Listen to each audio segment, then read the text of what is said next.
Good afternoon and welcome to the 157th episode of the Georgia Farm GHSA State Title. Am I still on? Okay, perfect. I'm Craig Sager. I'll be your host today. We've got four great guests coming on.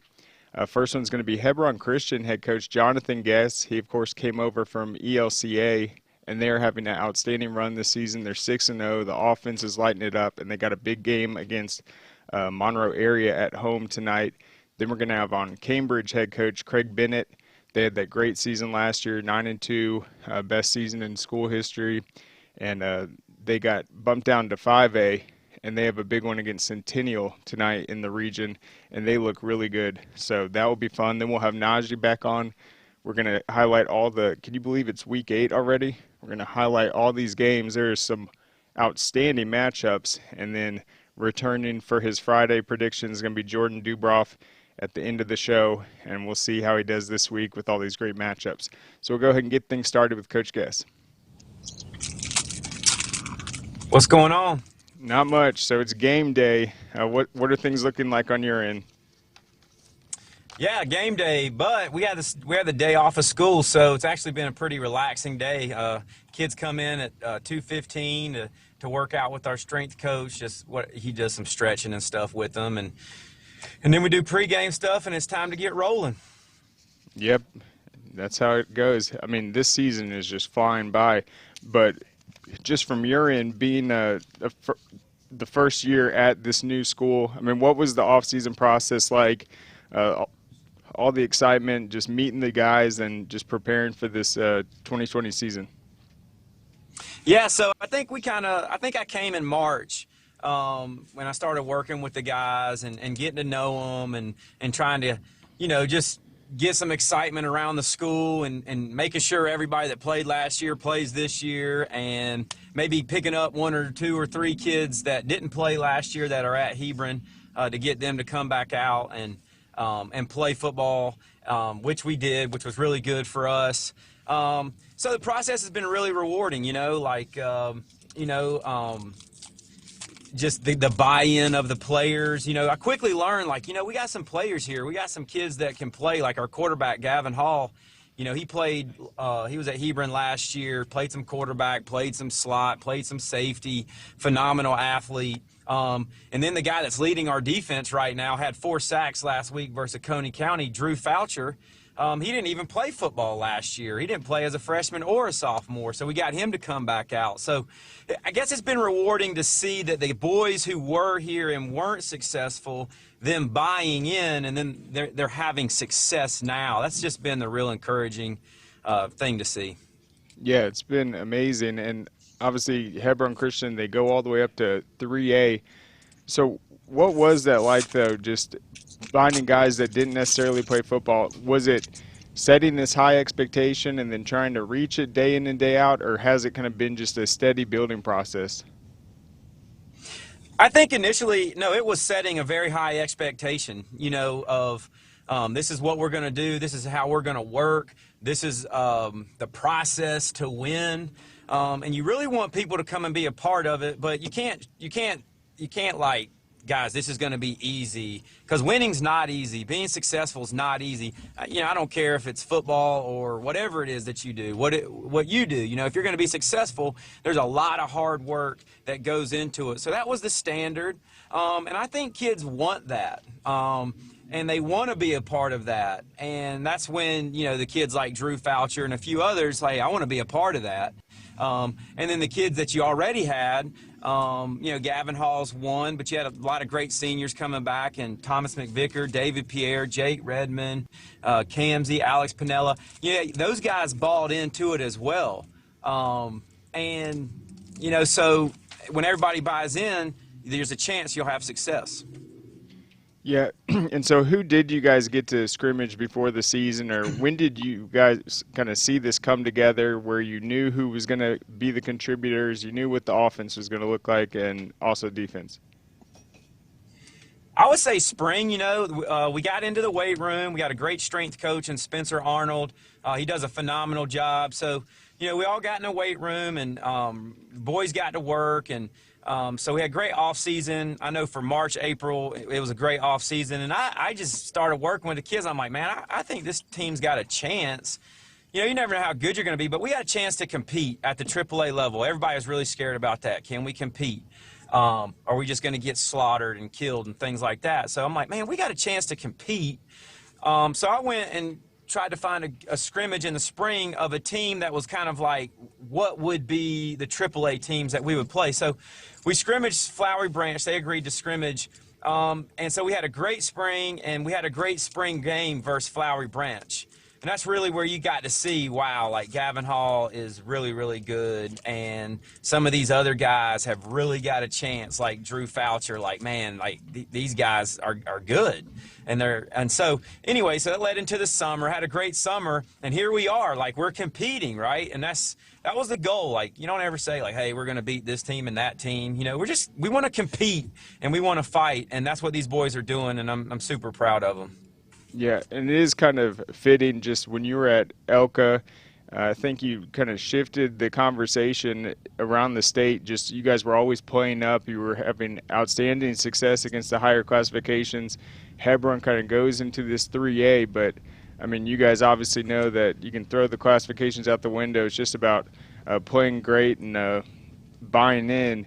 But what has it been like with Gavin Hall? I'm looking at the numbers he's putting up. He's probably leading the state in rushing from a quarterback category, and then he's also having outstanding success passing the ball. So just how huge has his just ability, athleticism, and potential been for you guys just as you prepare for these matchups, knowing that you have him back there at quarterback?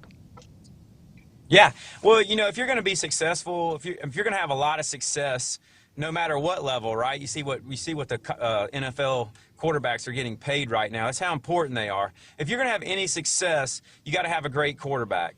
Maybe you'll have a dominant defense here and there, but like you got to have a very consistent and great quarterback, and that's what Gavin is. And I think the beautiful thing about Gavin is, yeah, he's a great runner. Like he's probably one of the best running backs in the state if you made him a tailback. And then, he's got a phenomenal arm. So he has, he's thrown for over 900 yards and 13 touchdowns, I think, and rushed for like over 1,300 yards and 16 touchdowns. So he's got all of those things. He's a very strong kid, very fast, very quick. But the beautiful thing is he's the hardest working kid on our team. Or now everybody works hard too. He sets the standard of work. And when your best player is your best leader from a work standpoint, you have a chance. And that's what Gavin gives us. And that, to me, is the most rewarding thing, is he's not like some prima donna, I'm just going to show up, do my thing, it's all about me. He's all about the process and working and humility and making the other guys better around him.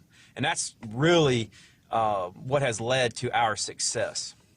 Yep, you guys had a great non-region schedule with some solid programs. I mean, he comes out, has the 310 rushing yards the first week, a 98-yard touchdown, also 94 yards through the air. But it looks like Justin Hormick has also come in and provided a spark, big play potential, and he's also a junior.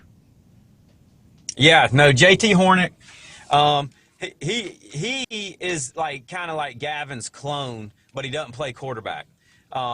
Same thing. Like the kid is a relentless worker. He loves football. Like he loves the process. And then he plays safety for us. And like we just try to put him in any position possible where he can make a play, because as he's a ball hawk and he's a great tackler. And then offensively, I always get done and look at the stats, and I'm like, I need to get JT the ball a lot more. I think last week I looked at it, and he had like 15 offensive touches with 4 touchdowns. And I'm like, I'm an idiot. I need to get this kid the ball more.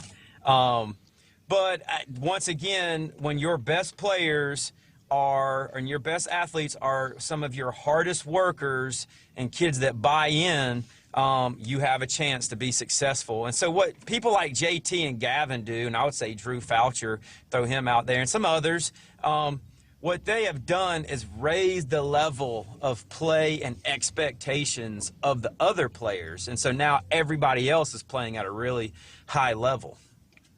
Absolutely. And you also, I mean, I'm looking at the second week. You have a freshman, Devin Caldwell, coming in. He's getting action, 10 carries in that game.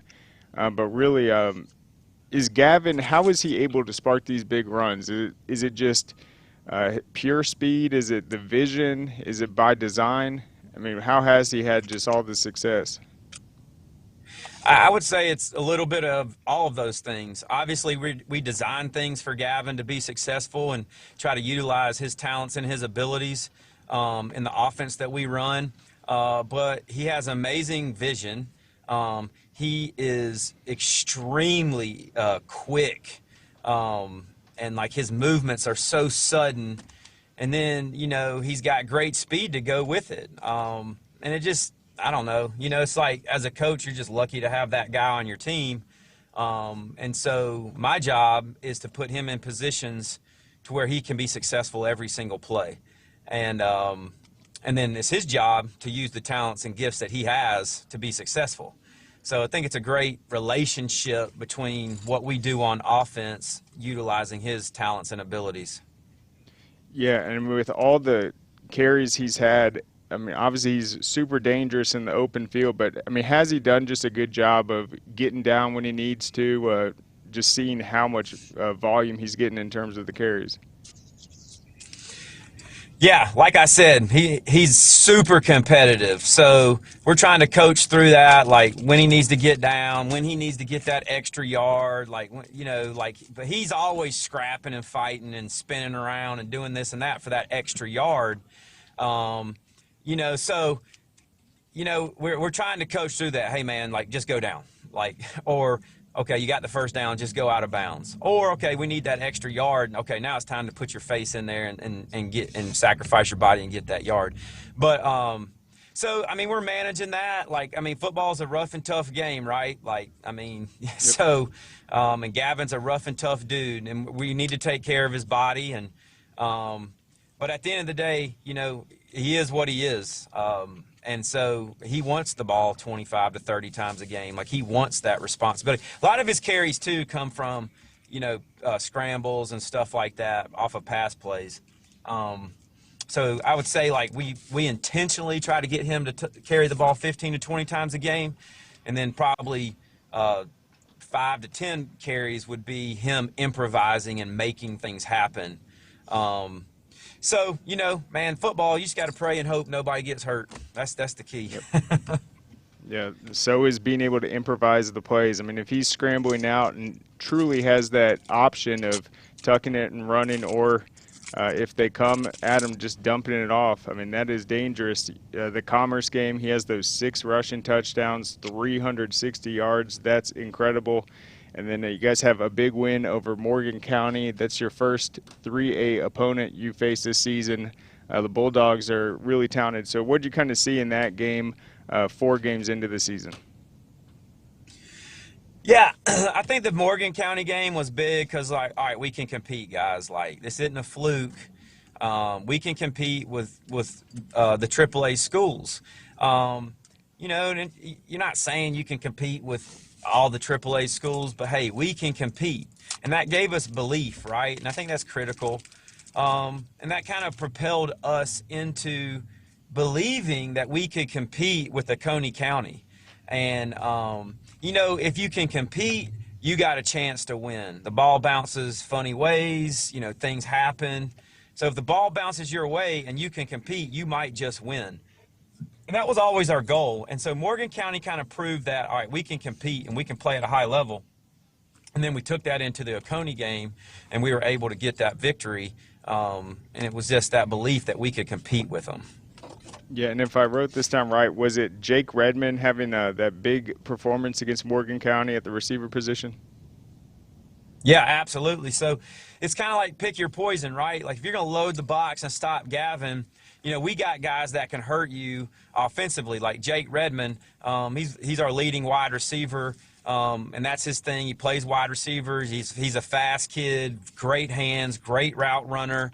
We got a big wide receiver in Carrington Coombs, who's a sophomore. He's 6'3", 205 pounds. So he looks scary out there. And then, obviously J.T. Hornick. is out there. And we have another sophomore in KJ Thomas, who's a deadly weapon as a wide receiver. But he plays defense first, but then he comes over to play offense. So, Gavin has weapons to throw to.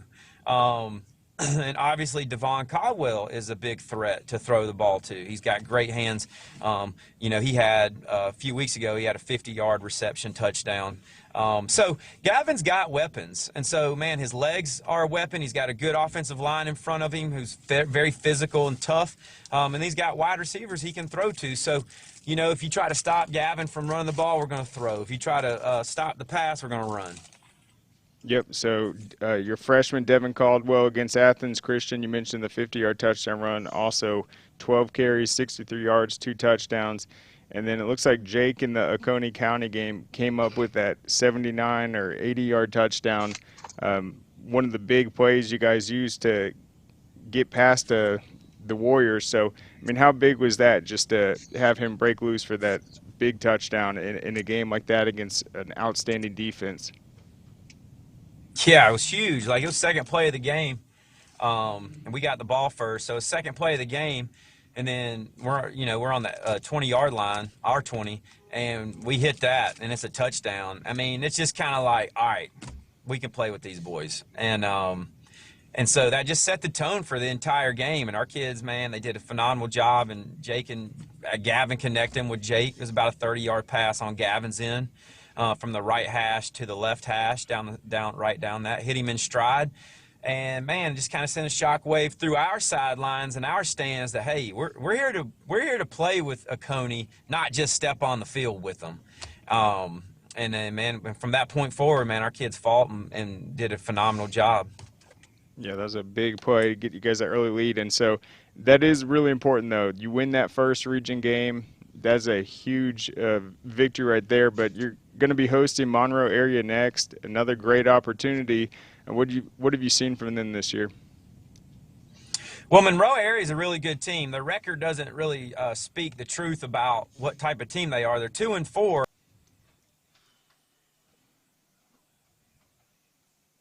You have coach?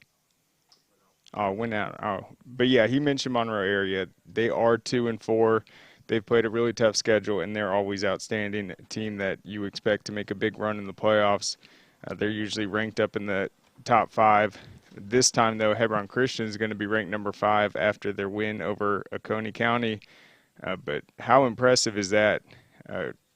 Coach Gess gets their first year. They're 6-0, coming off a huge win and just trucking through the region now. He mentioned his quarterback, Gavin. He has really been putting up the numbers. He said 900 passing yards, 6 touchdowns, and then the 1,300 rushing yards, 16 rushing touchdowns. 6 of those, of course, came in the Commerce win. He's got all these different guys involved. Jake Redmond had the big play. I think that also shows, second play of the game, they're able to find a gap in Oconee County's defense, which is so experienced with the linebacking core, all those guys. And to be able to come out aggressive in that game, I think that shows the Lions are very serious this year, and they're going to be a tough team to beat in 3A. They're already shaking things up, and it is really exciting. So we will be watching that game tonight. As you watch our Carrollton East Coweta, you'll see the scores constantly being updated. That is definitely one we're going to keep a close eye on, Monroe Area at Hebron. But we're going to go ahead, take a quick break, thank our sponsors, Georgia Farm Bureau. Our mission has always been to support Georgia farmers. That's why we created Georgia Farm Bureau Mutual Insurance Company, providing financial protection that farmers needed. While this remains the same today, we've grown to protect all Georgians through home, auto, and life insurance. From the very beginning and into the future, we stand for every Georgia community. We are our Farm Bureau. All right, welcome back. I know Seth's going to like that last interview. He does a great job covering 3A, and Hebron just has made it that much better this year with what they've been able to do in this new landscape. And we're going to go ahead, though, and transition to our next guest. So it's going to be Cambridge head coach Craig Bennett. We'll be trying to get a hold of him, but I'll just go over it. Last year, they had such an incredible run. We had Coach on think it was October 21st, before their game against Riverwood. That was a heck of a game. We televised that one. Riverwood's quarterback was so great, and Cambridge was a team last year that I thought had a ton of great comeback wins. The one that stands out the most was that Johns Creek one. I think they were down 28 points, I think in the second half. That was when Johns Creek said Josh Thomas, the speedy receiver, just went off for like a 300-yard receiving game. He hit him with like 5 touchdowns early, and they were able to kind of withstand that and through their own playmakers come back in that game and steal the win. And so that's something that Coach Bennett has brought there. It's a fairly new program. He's been there from the start. And, okay, good. We have him on now. Coach Bennett, how's it going? Good. How are you today? I'm doing great. So I was going over what you guys were able to do last year, the fight your team showed, some of the great comebacks you had, the playmaking that allowed you to kind of get back in some of these games and finish and close off great victories. I mean, how were you guys able to build off just all those lessons last year, and just what a huge moment that was for your program? I think a lot of credit goes to our kids. They've this group, and it's a senior heavy group this year. They've been 3-year starters for the most part, and so you just can't take away experience. And those guys have been through battles, with a playoff win at Kell, and then having to go play Buford and having to play Lee County. And the region was a gauntlet last year. There were a lot of good teams in our region last year, as well as good coaches. So they've had to battle a lot, and so I think it's a credit to them more so than anything that we've done individually as coaches. Yeah, and that Lee County loss last season, man, that was such a close game. But you guys are in 5A now. So, gosh, that is a wide open classification. I say that about a lot of them, but I really believe that. You mentioned Kell there in your region. But what's your overall sense of just being in Class 5A this year, your 3-year starters, your experience coming back, and just this senior-led team? All that on the surface, all that looks great, drop into 5, but good gosh, there's some really, really good football teams in 5A. You're talking, Cartersville and Calhoun and Ware County and Warner Robins, who've, they've been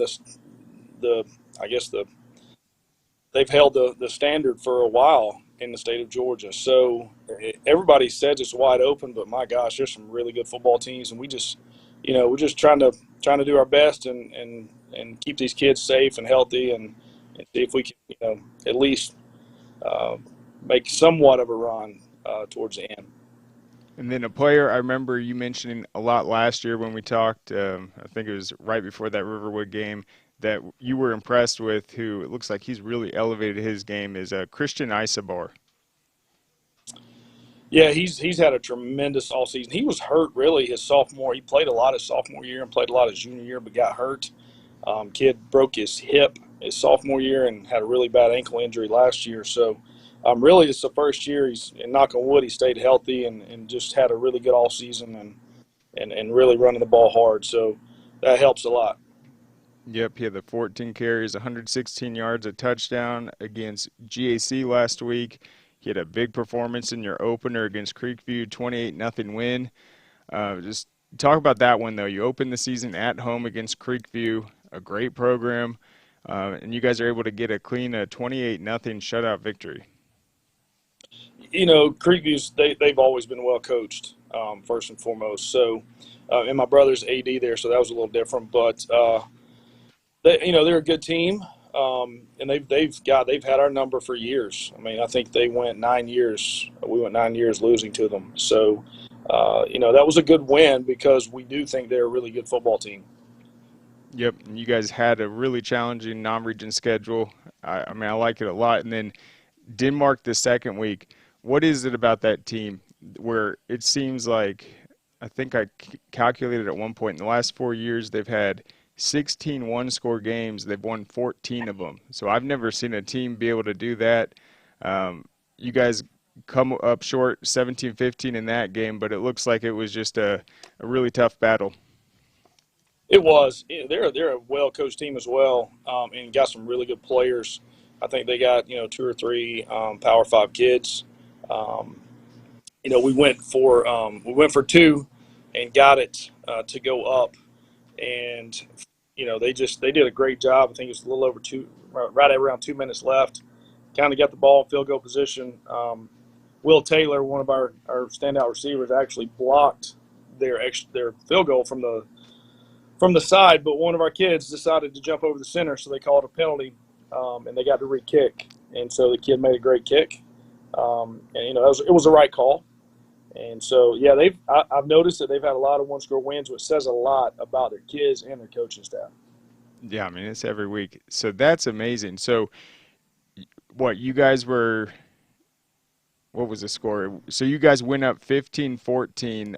Instead of tying it up, you guys went for two, got the lead. Will Taylor comes up with a block, and man, so what kind of just after that first 28-0 win and then a tough loss like that? I mean, did you see from your kids that they just were ready to get back out there the next week and get right on track? Yeah, to lose that way, that was it's tough. But at the same time, we told our kids, look, neither team really deserved to lose that game, but it was a really good football game, low scoring game. Both defenses, I think, played really well. So yeah, it was for us, it's a 7A school. For us, it was a kind of a step in the right direction, so to say, even though it was a loss, to compete against a 7A school and be close. Yep, and then that next week, Alpharetta, that's another team that they've played in close game after close game this season. They had the big win over Jefferson. They're super competitive. I think in that game, though, you guys were able to come up with some big turnovers, Hayden Skipper and Ray Taylor with the interceptions. Right, we had some turnovers, and I think we actually gave up 4 turnovers. And so to overcome that for our offense was really good. They got a lot of good players as well, and so it's one of those teams that we've battled with in years past, and they've kind of gotten the best of us. So that was a good win for our kids. They grew up with those kids and played in feeder with those kids, so it was a good win. Yeah, and it looks like your quarterback Preston Clemmer, did he have that 95-yard touchdown run in that game? It was actually I got a personal foul on me. And it moved it from the 5 to the 2.5, so it was really 97.5-yard run. Nice. And so, I mean, that was huge. In a game where you guys are having the turnovers, he's able to show off his speed. That is impressive. And then who else did you see defensively? I mean, when you're playing a high potent team like Alpharetta that was able to just have the conditioning to compete for 4 quarters in that game and help you guys close it out. Our whole defense, we roll a lot of kids on defense, both in our secondary as well as our D-line. We had some really, really good players on our D-line that's been 3-year starters, and then some of our linebackers. Brooks Morley's been a 3-year starter for us. Those guys have had some really, really good games throughout the season and really kind of holding us down defensively. Mm-hmm. And so then the next week, I mean, we've seen – you guys played West Forsyth. We've seen a couple times where Peyton Strako has gone off on teams. I mean, he had the 327 yards, 5 touchdowns. I mean, what was that game like against West Forsyth where they're just going to come out there and try to run the ball pretty much relentlessly? Listen, that kid is a phenomenal football player. He's a phenomenal competitor. I think the only thing that tackled him was a goalpost, to be honest with you. It was a battle, and again, another 7A school that we felt like would give us a challenge, and knowing that it was going to be a tough game because he's such a good player, and they got good players all around him, but he's such a good kid, and so it was a tough loss, but at the same time, it was kind of like I said earlier about Denmark, it was, hey, we just competed with a 7A school. That's well coached, got a lot of good players. So, it was a vote of confidence a little bit for our kids, even though we lost. Yeah, I mean, he's been outstanding. Gets every coach we have on, they seem to be glad they aren't going to have to face him again. But looks like Will Taylor had a kind of big game for you guys offensively, keeping you guys in it. He had 7 catches, 2 touchdowns. What's his role just been this year, just returning to keep that receiving core going? Leader, being a leader, and knowing that sometimes, against Creekview, we ran the ball really well. We didn't throw that much. And just understanding that, he got a role, and sometimes it's going to be for him to have 7 catches and go for 100 yards and have the big touchdowns. And sometimes it's going to be him blocking. And he's kind of accepted that. And, knowing that whatever we do to win a football game, stats really doesn't matter to him. So taking on a really big-time leadership role. And is Reggie Brown still your receiver coach? Yes, sir. Awesome. Yeah, so looks like Ian Chaffin, Connor Harris, they've also been great for you guys in the receiver department. But what have you seen just since the region action started? We talked about how tough that non-region schedule was. You come in 2-2, but it looks like these last 2 games against Chattahoochee and GAC, you guys have had that focus, had the expectation to win these games, and just have executed well. And that's the key word. We just executed. We did what we were supposed to do. I think in GAC, 6 of our 6 different skill kids scored a touchdown. So to be able to spread the ball around a little bit and not just focus on a defense to have to focus on Christian or Will really helped us in the long run. We got 2 really tough teams coming up in the next 2 weeks with Centennial. They got some really good players, and Coach O'Sullivan does a great job. And then Cal, obviously, they've had a phenomenal season so far. So the region is not easier by any means. So we gotta make sure we handle our business on that end.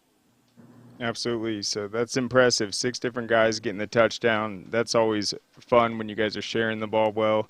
I was looking at your defense, though. I mean, Brooks Morley, he's been great, but it looks like a guy, I don't know if I'm going to pronounce this right, Elliot Coy Kindle, or Kindle? It's actually Kuykendall. Kuykendall. Okay. Yes, sir. He seems to be a pretty big presence. I think like 6'3", 220 at defensive end, a real athletic guy. No, and to be honest with you, and in fact, I tweeted something about him today. He was a quarterback as a freshman and really good. He was our JV quarterback as a freshman and came to me and said, Coach, I know you have Zach Harris, and, it's going to be a tough road for me to play quarterback. I love it, but I just want to play. So we decided to move him to defense, and he ended up starting most of that year as a sophomore at defensive end, and he's just gotten so much better. Understanding the game, studies the game, works hard. He's a 2-sport athlete. He's a pitcher in baseball. So great kid, great family. All 3 of his other 2 brothers played for us as well. And so he's been a Cambridge Bear since he was probably 5 or 6 years old. So. Well, that's exciting. So, and that's not easy to do, going from a quarterback to a defensive end or defensive lineman. So, much respect for him stepping up and helping the team any way he can. Yes, sir. And then saw also the interceptions. You guys have been able to continue getting them. It looks like you had 2 in the Chattahoochee game. So, I mean, how's the secondary and all those guys come along just in terms of being in the right spot, being prepared in the game plan, and being able to attack the ball? Well, Coach Rowell, you probably know Coach Rowell he's been in several different places. He's been with me for 3 years. He does a phenomenal job with our defense and specifically our DBs.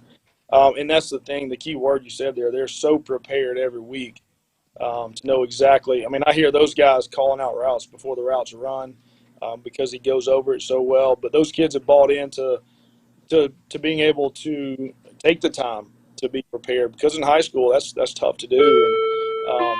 So I give a lot of credit to those kids, but Coach Rowell's done a tremendous job with them. Yep. And in terms of, I mean, your preparation, we've seen Christian Isabar. He can get a lot of carries. Preston, he has the ability to spark runs. He also can get it to all the different guys. So, I mean, when you're playing a team like Centennial, if they go heavy against the run or heavy against the pass, do you see it like that, or is it just one drive at a time, one play at a time? We're just going to take what they give us and try to create these mismatches. I wish I could tell you I was that good as an offensive coordinator, but I'm not. It really is just to see what they're going to give us. Several teams have loaded the box on us, and we've had to, we're stubborn sometimes as offensive coordinators, and we try to still run the football, establish a run. So it's really just a drive by drive. with our kids and having so much experience, I talk to them more in between drives and say, hey, what are you seeing? What do you think? What do you like? And that's giving them some ownership in it. So it's just been fun to have that relationship with our kids and to be able to come off the side and say, hey, coach, I think we can do this, and then have, and then try it. And they're right probably more than me. So. Yeah, I mean, and this is a huge region game for you guys. You win this one, it potentially, I mean, obviously you guys still would control your own destiny, but it really put you guys in good position. So you talked about some of the guys Centennial has. What else have you seen just from their team and their potential against you guys in this matchup? I mean, gosh, I think they got three. I know they got 3 Power 5 kids and maybe more. The offensive lineman is really, really good. He's been offered by everybody in the country. Does a great job. He plays defense some, so that's scary for us on offense. They got the safety that's committed to Memphis, Jonas Barnsley. I think maybe I'm saying his name wrong, but I feel like I've been coaching against him for like 8 years now. He's just been that good of a player for Centennial. He plays both sides, and he's been playing Wildcat quarterback. So, and then they got a corner that's gotten offers by several Power 5 schools. So they are a very scary team, very well coached, and I think they've gotten better. And that's the scary part. The 3 years that Coach O'Sullivan's been there, they've gotten better each year. And they lost their quarterback, which really hurts them. But they haven't really missed anything. They took Kel to the limits for a little while, and so they're a really good football team. We gotta make sure that we're on top of what we need to do. Yep, and they have a 1-1 record in the region, so they're going to be super motivated in this one. And so I just want to ask about the special teams last year. That was such a huge factor in just keeping you guys in these close games and being able to come out on top. I know you mentioned you try to spend a lot of time on it. We had the almost blocked game-clinching field goal by Will Taylor, and then I think, is it Will Pettit is your punter? Yes, sir. Okay, how has he been? I saw he had like a 53-yard punt against Creekview. You guys haven't had to punt too much, but just in terms of leading the special teams units. Yeah, he would like to punt a little more. He doesn't like me very much, and we don't get to punt, but it's a good thing, obviously. No, he's done a tremendous job. Our kickoff return kind of got set back a little bit. If you remember, Ian Chaffin, he actually broke his leg against Johns Creek last year, so he was out for the first 3 or 4 games, just really kind of getting him back to 100%. So it's him and Christian Isabor and Jack Marlowe back on our kickoff return. So it's kind of tough to choose which one of those guys you're going to kick to. And then our punt, I think we blocked 3 punts this season. And we, like you said, we spend a tremendous amount of time on it, and making sure that that's not a phase of the game that we're going to lose a game in. So.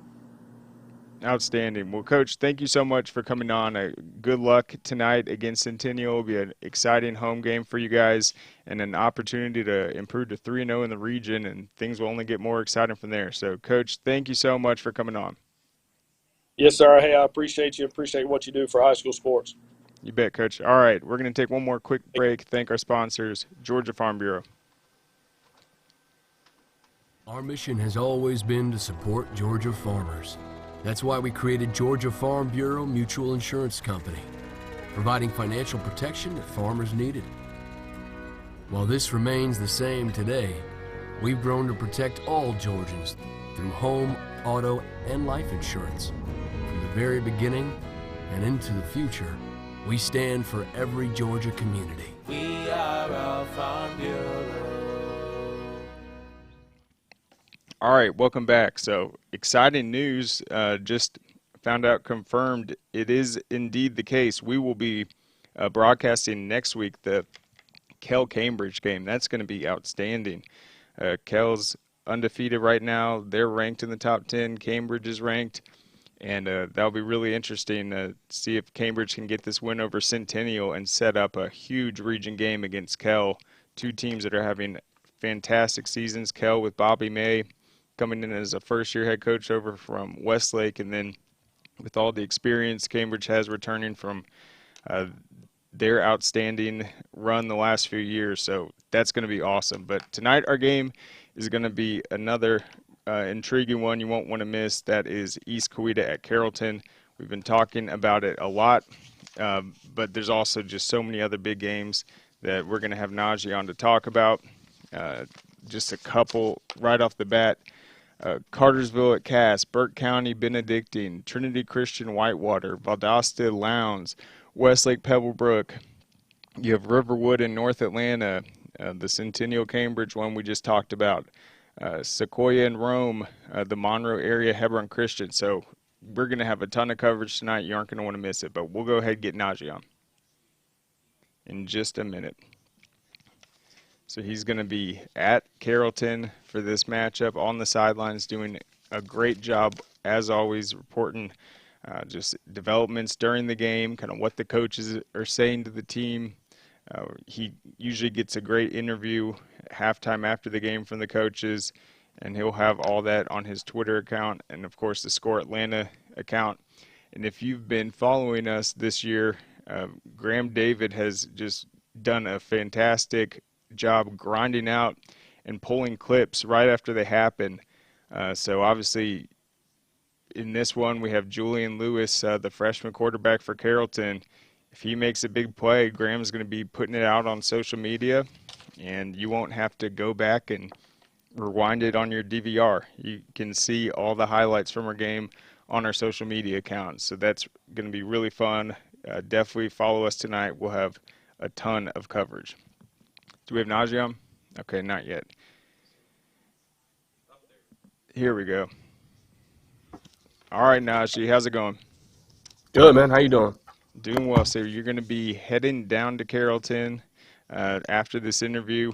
I know you've been kind of on the sidelines for a lot of great games already this year, but what do you expect in this one? Just another really evenly matched back and forth battle that has kind of been a theme with our televised games this year.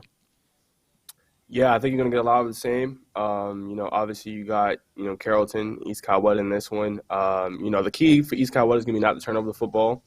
In their 2 losses, 5 turnovers in each game. And as Coach Small kind of alluded to, he thinks they could be a dangerous team. Only time they can is when they turn over the ball a lot. So I think for them, just not turning over the ball, getting the ball to the playmakers, letting Deontay Jones back there run the football, even though he has a broken arm. So we'll see how that looks today. And then also give it to Brady Tillman, who I think is having a good season. I think he's going to play well in this one. So I think he's got to start fast as well for them. And then for Carrollton, just keep doing what you're doing. Get the ball to Bryce Hicks, who's been proclaimed kind of by Joey King as his best football player. Can play nickel, corner, safety, wherever he needs to put him, he can play it. So I think he's going to have a good game. Julian Lewis, they say, could be the next best quarterback to come out of the state of Georgia. So we'll see. Interested to see how he plays in this one. And they got receivers all over the field. Caleb Odom, and several others as well. So Takaria Lipscomb, I can't wait to see how he plays as well. So it's going to be a good game. Yeah, you nailed it. So East Coweta, their 2 losses, they had all the turnovers. What I'm interested in, though, is this Carrollton defense. They've been showing out, too, and a great opportunity for them to go up against a well-coached, tough East Coweta team. And, they've had 2 shutouts this season. They beat Rome 23-6. That ain't easy to do. And then their recent win over Hillgrove. And just the fact that this is a region opener, I think it's just going to honestly have like a playoff atmosphere. Oh, for sure. And then just speaking about that defense, they have, I believe it's over, 20 turnovers, 2 shutouts in the past 3 games. So that's going to be really kind of an interesting kind of, balance beam. See what's almost like chess. What's going to happen in this one? Can East Coweta get it going, offensively, in order to, kind of battle against his defense. So I think that would be very intriguing to see. And then, for Carrollton, can they, get that offense going as well? But, yeah, their defense has been balling, and it's very opportunistic, as, John Small, the head coach of East Coweta, alluded to. So they got to be really good with the football. If not, they're going to make them pay. And I think, too, Craig, correct me if I'm wrong, they have a 4 defensive touchdown game, I think, this season as well, if I'm not mistaken. Yep, it was their first week of the season, I think, against Gaston City. That's what fueled that 69-7 win. Yeah, great point. So Carrollton has been able to get all those turnovers. And when you look at the region, it's going to be interesting. I think these 2 are considered kind of the top brass right now, but I mean, you have Westlake playing Pebblebrook tonight. That's going to be a really tough game, and then I think Campbell's off on the bye. But let's look across in 7A, though, at another big region opener, Valdosta at Lowndes. I know we talked briefly about it, but just in terms of a huge Week 8 matchup, South Georgia, all the history between those two programs, I mean, this one's got to be one of their biggest meetings in years. Yeah, this is my game of the week. Hopefully, I'll have it up later. You guys definitely check out that preview. Very good article. This is going to be one of the best games in the state, I think. But Austin Lowndes, you know, if you're looking for that intensity, that passion, that divide, that buzz, this is the game you need to go to. Duke versus North Carolina, Auburn versus Alabama. This is what this rivalry is. It takes place in South Georgia this year. It's going to be at Martin Stadium. Lowndes is 5-0 in their last 5 matchups. They have a trophy they hand out. It's called the Wintersville Classic. It's just going to be, I think, a great game. Valdosta comes in at 6-0. You know, far as Lowndes, they come in at 3-2. You know, they just may have the best defensive line and defensive front in the state in Valdosta. They're led by Eric Brantley Jr., who has, I believe, 17 tackles for loss, 7 sacks. They're only allowing 4.8 points per game. That's the lowest in 7A for Valdosta.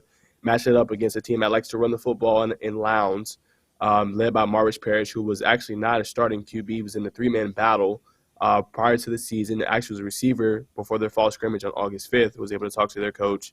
But he's liked the way he's played. He runs the ball very well. In their last game, he was 8 for 9 against Grayson. So, I mean, this game's going to come down, I think, to special teams. You know, obviously they play really well now. I found that they had 68 net yards in that game, just, you know, punting the ball 3 punts down in the 10-yard line against Grayson. You know, returns by Kevis. Thomas in that one, who played really well. I think he has over 600-plus scrimmage yards. So, I mean, I think it's going to be a good one. You know, Coach Shelton Felton was on our podcast, obviously, earlier, I think it was last week, and said, you know, he compares it to, you know, SEC football, you know, Auburn, Alabama, Georgia, Florida. So I think that's what you're going to get, a divided city, and it's going to be a good game.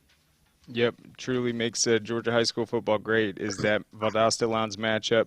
I think when you look at that entire region, though, it has experienced kind of a shakeup in coaches the last 2 years. You have Jeff Herron returning to Camden County. I guess the longest tenured would be Matt Lizotte. We actually had Richmond Hill on the show, I think, on Wednesday. That was great. They look outstanding. And then Shelton Felton's, I think, second year of Valdosta. You have Zach Grage. He's brand new to Lowndes. And then you have Sean Calhoun coming to Colquitt. So all these programs are, I think, just playing really well. They look even better than they were last year, and that's going to be an epic just race for that Region 1 title. Let's look at some other games, though, ones that I think stand out. How about South Atlanta at Mount Perrin, a big region game right there. South Atlanta goes into it undefeated, and it's on the road at Mount Perrin. Yeah, South Atlanta's having one of the, I think, the best seasons, you know, I think in their history, I believe. You know, we got a chance to see them in the Great Atlanta Bash. The offense is very potent. Jonathan Adams had 3 touchdowns, rushing touchdowns in that one. The toughest competition all year has been an out-of-state team in South Carolina and Gray Collegiate Academy. But they handled their business, won 48-35, won by double digits. Offense is averaging 45 points a game. Keywan Brown is nothing to mess with. He's living up to the billing of AJ's Super 11 player, averaging 214 yards a game, 1,072 yards rushing on the year, 11 touchdowns in just 5 games. Adams has 545 yards passing and 1 INT on the year. So, I mean, right now, Mount Perrin has had a great bounce back, 2 straight victories for them. So I think this will be a good test for them. But, you know, I'm going to roll with my guns. I just believe in the South Atlanta team, seeing them in person, seeing how well they've dominated competition. I think they're going to come out here with the win. I think they're going to lean on Keywan Brown, Jonathan Adams, and obviously, you know, the kind of snicker back in TJ Summerall. So I'm going to roll with them. But I think this should be a good game, though. Yeah, definitely one to watch. And one thing about South Atlanta, they have so much confidence in themselves. They want to take the whole thing in 2A this year, and that will be a great test for them on the road at Mount Perrin. One that I think people haven't necessarily been pointing out, but I think it's intriguing just in terms of the two teams both being undefeated, Cedartown at Heritage Catoosa in 4A Region 7. I'm glad you brought this matchup up. Like you said, two 6-0 teams. This really, I mean, you can make the argument this could be the game of the week. Cedartown is actually more of a predominantly rushing team. I was able to look through their stats, come in some of their film. They only have 42 passing attempts this season through 6 games. They lean on Harlem Diamond, 58 carries this year, 507 yards, 10 total touchdowns. Diamond also leads the team in receiving yards and receiving touchdowns. Then they lean on also Patrick Garner in the backfield as well, along with him. 477 yards, rushing, 10 touchdowns. And the crazy part is that they have 4 runners with over 200 yards on this offense. So they have a lot of depth at that position. They love to run the football. So Cedartown is very deep at the running back position. If somebody goes down, knock on wood, they have somebody that they can fill in and do well. And then I got an under-the-radar player for you too, Craig.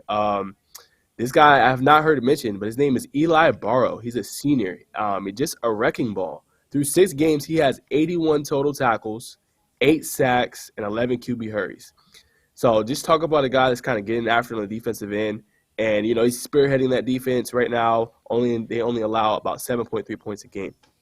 And then as far as Heritage, got to keep an eye on Paxton McCreary, 599 yards rushing this season, 8 touchdowns, averaging about 100 yards a game, 17 total turnovers on defense, 11 interceptions, 6 fumbles. And they got some ball hawks for Heritage. Max Owens has 5 interceptions this year.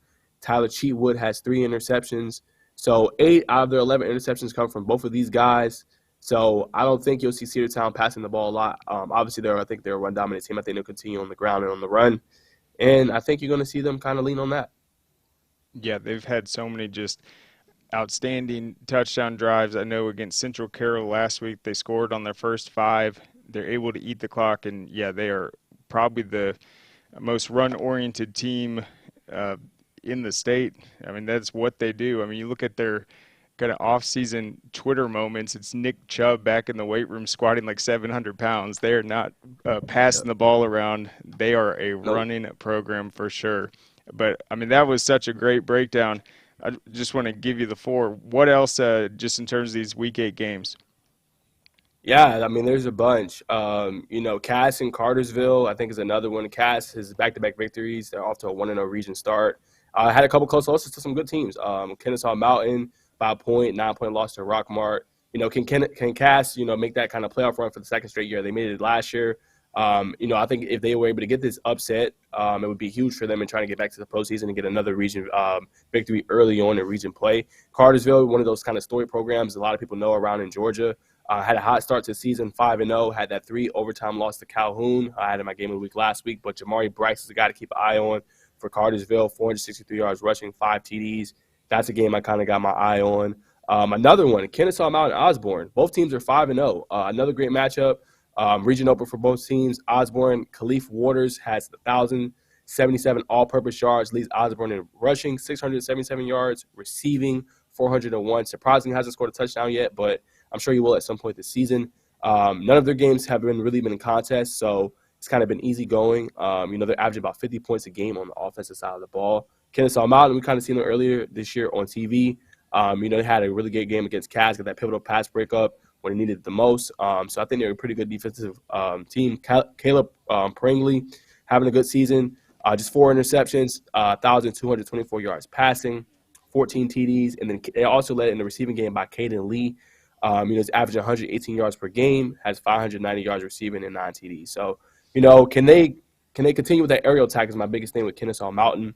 Can he keep it flowing? And then Ethan Voltaire leaves them with 11 tackles for a loss this season. He's number 2 on the team in sacks. So that's another game I'm keeping my eye on. And then also North Atlanta versus Riverwood.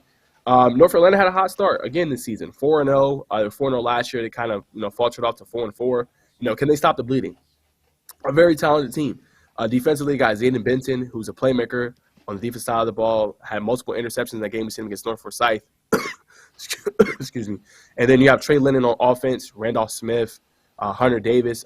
So they have all the weapons they need to be dangerous. But this game against Riverwood, I won't say it's a must-win, but I think they need to handle their business, kind of stop the bleeding, get it going, and, this is a team that they should be able to defeat and win. But obviously no games are easy. And then if you keep going, as you mentioned, that Westlake versus Pembroke game, Jaden Thomas leads Westlake on offense, averaging 106 yards a game, 4 touchdowns this season. And the 2 losses, they played pretty good opponents. They lost week 1 to North Cobb, 21-17. Week 3 loss was to Cedar Grove, who we know is kind of the creme de la creme there in 3A. I think they are in a tough region, but they should be able to handle their business in this one against Pebblebrook. For Pebblebrook, my eyes would be on T.J. Holmes, who has 2 touchdowns, in this game. And then the last one, obviously, your alma mater, man, North Cobb versus Walton. I don't think it gets no better than that. Obviously, this game will be on TV, GPB. Walton, I think, this 5th time on TV.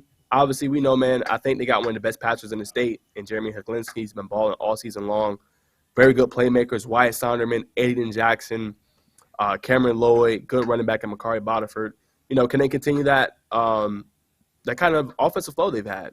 They haven't been really stopped really all season from what I've seen. I've seen them twice already, and teams have been struggling with them. And whether they get an injury or they have to plug and pull, Hunter Chill's another guy I forgot to mention, they just seem to get it going. My only thing that worries me about Walton is their defense.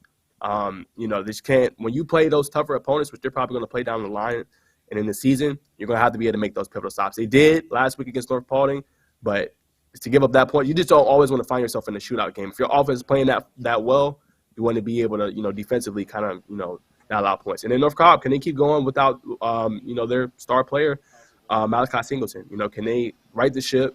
Can they, win enough region games in order to get to playoffs and then, possibly even be dangerous? Obviously, they're going to on David Medinga, but I think overall should be a good one. Absolutely. I know Bodiford, I think, hurt his ankle a little bit in that last game we had against North Paulding, but he came back in it, so he should be back out there. You got to trust Jeremy Heklinski to make plays, and I think it will be a close one. I think what you said about North Atlanta, though, is so key. They have that tough loss to Wheeler. Then they have a bye. Then they have to play on Monday. They lose barely to St. Pius, so they really want to get back on track. I think that is a great one to be looking for, Riverwood at North Atlanta. And, just so many great games. We'll have them all. I know your social media will be buzzing all over the place tonight, so we will be keeping up with what you are up to at Carrollton. Najeh, thank you so much. We'll hear from you later. Yes, sir. Thank you. All right, so we are going to – man, that was a great breakdown right there. So we're going to bring on Jordan, though, and make some predictions, some of those games that we just touched on. Another one that I think is going to be interesting that we'll talk to Jordan about is Cherokee Bluff at East Forsyth. That's a region game. East Forsyth is just a 2-year program, and they're off to a 4-1 start. Cherokee Bluff's, I think, in that 4th year, and they had an undefeated regular season last year. They've had some tough, close losses this year. Funny, East Forsyth's only loss was a 7-6 one, but I think that's just a really interesting game between two new programs playing in a big game, and they're both hungry to get into the playoffs. And so we'll start it right there with Jordan. Cherokee Bluff at East Forsyth, a game that might not be on people's radars, but I think it's going to be a really competitive game. East Forsyth is having a fun season, and what do you think in that one? I have East Forsyth winning that game 37-27. All right, so that would improve them to 5-1. East Forsyth is trying to make the playoffs, obviously, for the first time. They weren't even in a region last year, so they didn't even have the possibility because they were just a brand new team. But they are playing great, and I think they're coming off a 45-0 win last week over East Hall. So picking East Forsyth in that one. How about a battle between unbeatens, though? Cedartown at Heritage Catoosa. That's a Region 7 4A game.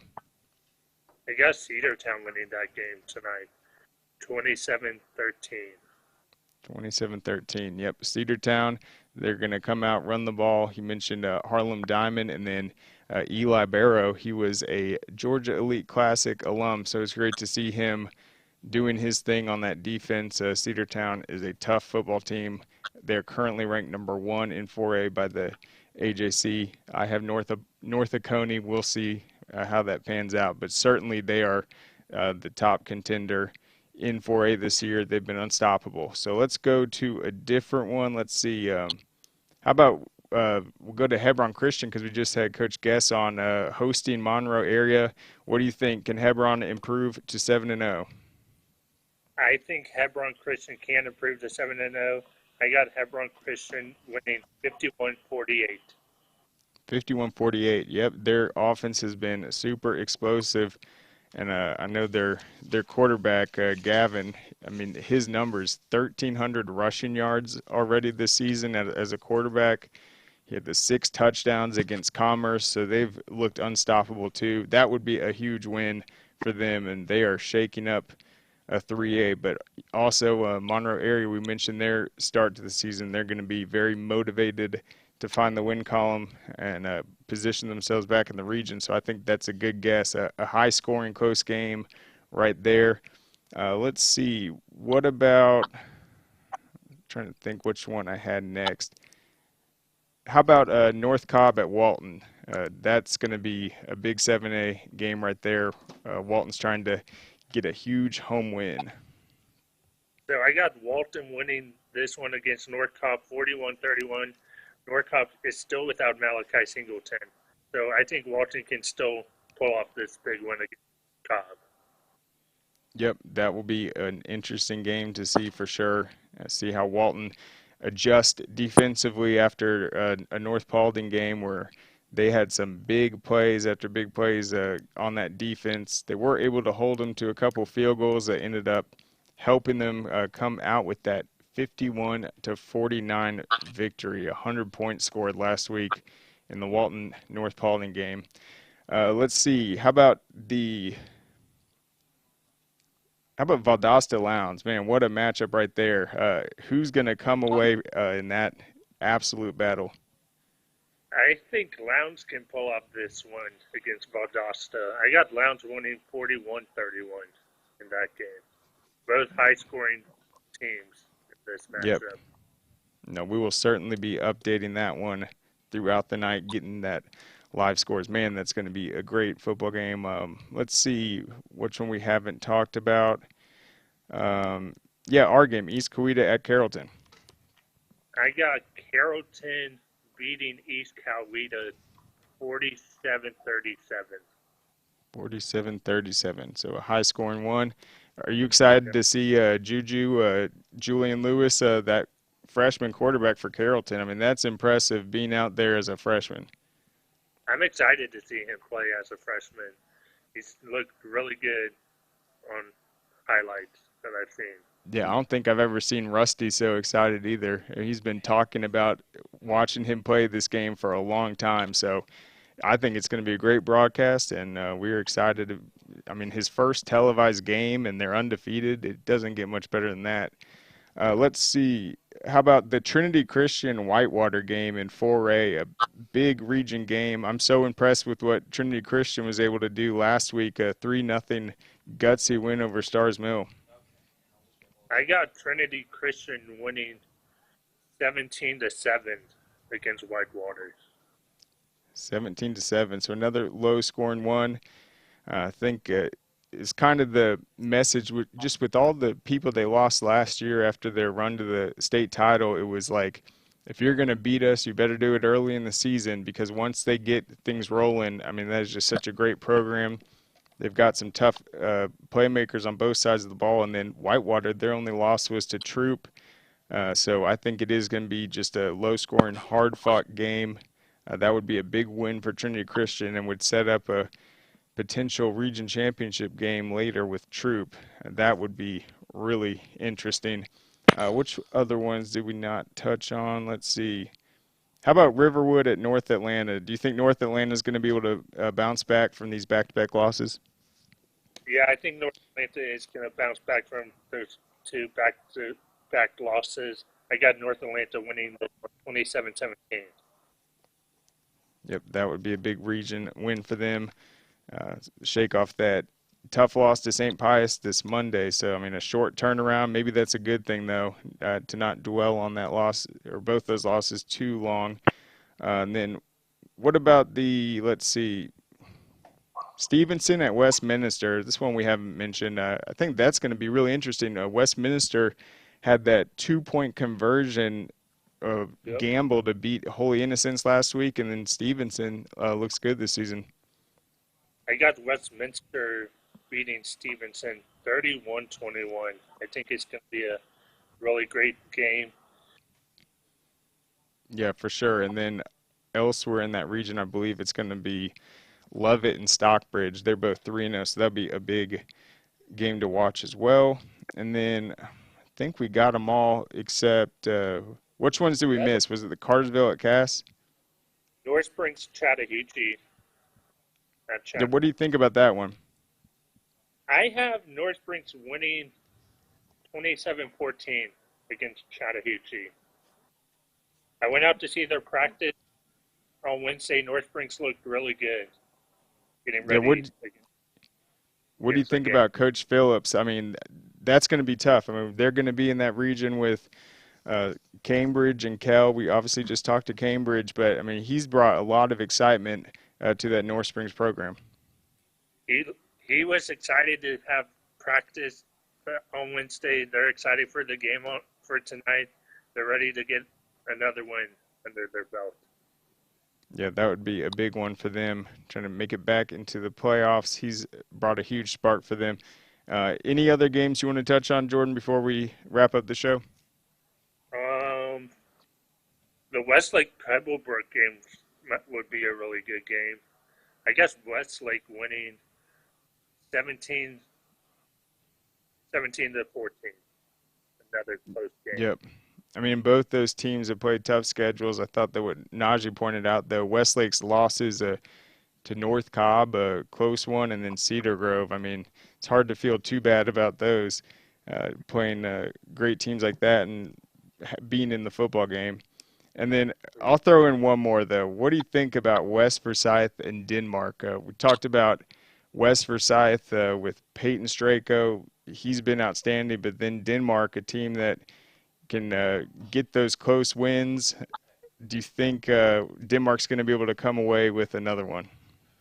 I think Denmark can come away with another win. I got Denmark winning 21-14. All right. Well, there you have it. So, Jordan, I'm going to be looking forward to watching all of these with you tonight in the office, getting these scores updated. And it's going to be a great Week 8 for sure. We have everything ready to roll. A great broadcast ahead of you. Tune in. Kickoff is at 8 o'clock, and all of our statewide coverage is going to be at scoreatl.com. So thank you so much for joining us. We'll see you then. Thank you. All right, so that does it. We'll be back on Monday. Enjoy these games tonight. And once again, go to scoreatl.com, check out the previews and the other coverage we have up there right now. And also, am I still on? Okay, perfect.